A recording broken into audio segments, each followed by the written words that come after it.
여전히 의혹들이 꽤 있습니다. 조국 신당 관련해서. 네네. 그래서 몇 가지 의혹이 제기되는 거에 대해서 단도직 입장으로 여쭤보겠습니다. 예.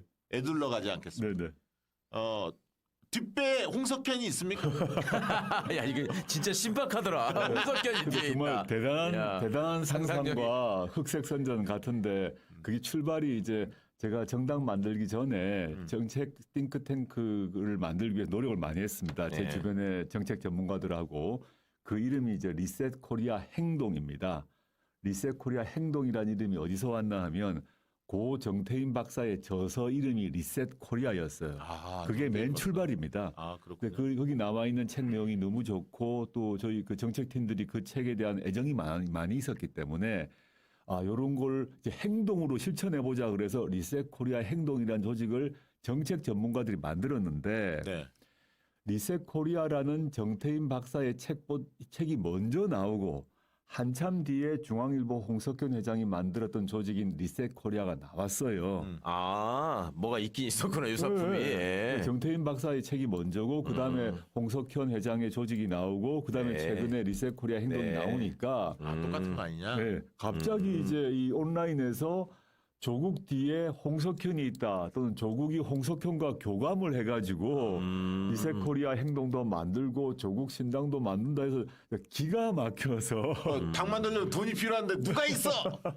그렇게 또 연결을 그걸 이제 하게. 매번 해명을 해도 꼭 오늘도 아까 나오던데 꼭 온라인상으로 너 조국 너 뒤에 홍석현이 있지란 말이 꼭 나와요. 그래서 이 오늘 시청자 여러분께서는 누가 그런 얘기하면 말도 안 되는 얘기다라는 얘기를 좀 주변에 밝혀주시면 감사하겠습니다. 그러면 리셋코리아 이야기가 나왔으니까 거기에 그 장영승이라는 분이 굉장히 이제 그 논란이 많이 되더라고요. 이재명 대표에 대해서 험담을 썼던 글이 회자가 되던데 그분에 대해서 좀 신당의 설명- 대표가 이재명 대표가 단식할 때 죽으라고 했던 사람인데 조국을 믿어야 그렇죠. 되냐 이렇게 나왔었지 그렇게 나오죠. 얘기가. 예. 일단 첫째 사실관계가 아니고요.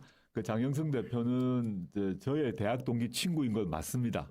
학생운동 아주 열심히 했던 친구고 과거에 이제 문재인 대통령 캠프에서 활동도 했던 그런 사람인데 리셋 코리아의 행동을 만드는데 그걸 준비하는 책임을 맡았어요. 예.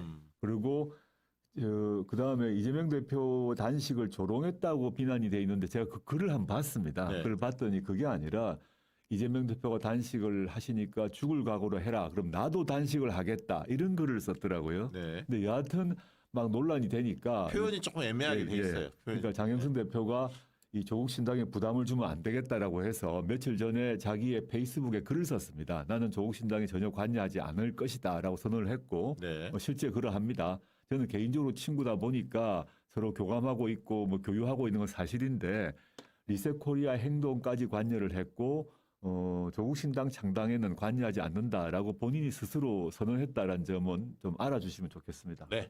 그리고 최강욱과 이탄이 조국 내각제를 꿈꾸는 거 아니냐 이런 의혹도 있습니다. 당사자는 지금 입을 다물고 있네요. 지금 보니까. 아니 외곽도 못 들어가는 사람은 내각제 주장한다고 하니까 너무 기가 막혀서 너무 그것도 언제부턴가 갑자기 너무 반가운 얘기예요. 선거제 논쟁 관련해서 갑자기 그 얘기가 나온 걸 제가 느꼈습니다. 연동형이냐 병립형으로 돌아가냐 할 때 그 얘기가 막 돌던데 여러분들 조금만 찾아보시면 제가 문재인 정부하에서 그 민정수석으로 있을 때 제가 문재인 대통령이 제안한 개헌안의 책임자였습니다.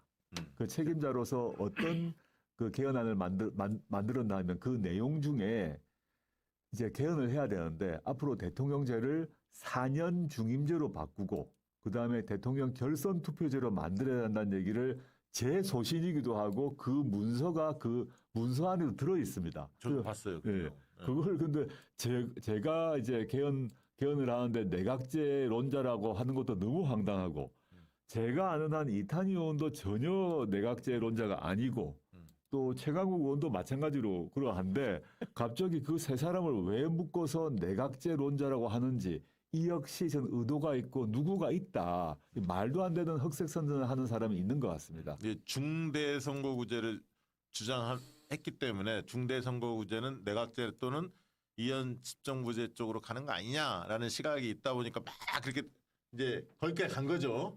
아까 뭐 조국 신당 뒤에 뭐 양정철 비서관이 있다는 말과 거의 비슷할 정도의 네. 그 찌라시성 발언들을 하는 또는 퍼뜨리는 유튜버 또는 일부 이상한 그 정치적 생각을 갖고 있는 사람들이 있는 것 같은데 완전히 무시하시면 좋겠습니다. 네. 알겠습니다. 지금도 뭐 계속 또 양정철 올라오네요. 여전히 아무리 설명을 해도. 네.